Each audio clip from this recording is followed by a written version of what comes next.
예, 미국은 북한에 대해 더 이상 비생산적인 행동을 삼가라고 경고성 메시지를 낸 뒤에 별다른 반응을 하지 않고 있습니다. 워싱턴 연결해서 미국의 입장을 알아보겠습니다. 김은교 특파원, 미국의 첫 입장은 더 이상 이러지 말아였는데 이후에 다른 반응은 나오지 않고 있네요. 말씀하신 대로 더 이상 비생산적인 행동 삼가해라라는 국무부 대변인발 언급이 있었습니다. 기자들이 입장 요구하니까 내놓은 건데 도발이란 표현을 쓰지 않고 수위 조절했습니다. 경고성으로 보입니다. 네, 그런데 그 입장 이후에 북한이 금강산과 개성공단에 군을 배치한다고 예고를 했습니다. 미국의 표현대로 비생산적이고 또 역효과나는 행동 예고지 않습니까? 그렇습니다. 북한이 긴장 수위를 고조시키는 데 비해서 미국의 입장을 보면 낮은 수준의 대응을 유지하는 것으로 보입니다.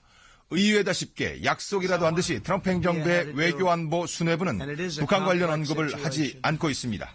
회견까지 한 트럼프 대통령도 북한 관련 말이 없었습니다. 그런데 미국이 말을 아끼는 이유는 뭘까요? 아직 자신들이 정한 선을 북한이 넘지 않았다 이렇게 보는 것 같습니다. 냉정하게 보면 지금까지 남북 긴장 고조 국면이지 이게 미국과는 아직 직접적이지 않다고 판단하는 것 같습니다. 지켜보고 있는 그런 국면입니다. 결과적으로 미국이 낮은 수준의 관여로만 일관할 수는 없을 텐데 트럼프 대통령이 북미 관계를 자신의 외교 치적 1순위로 내세우고 있잖아요. 그렇게 내세우고 있습니다.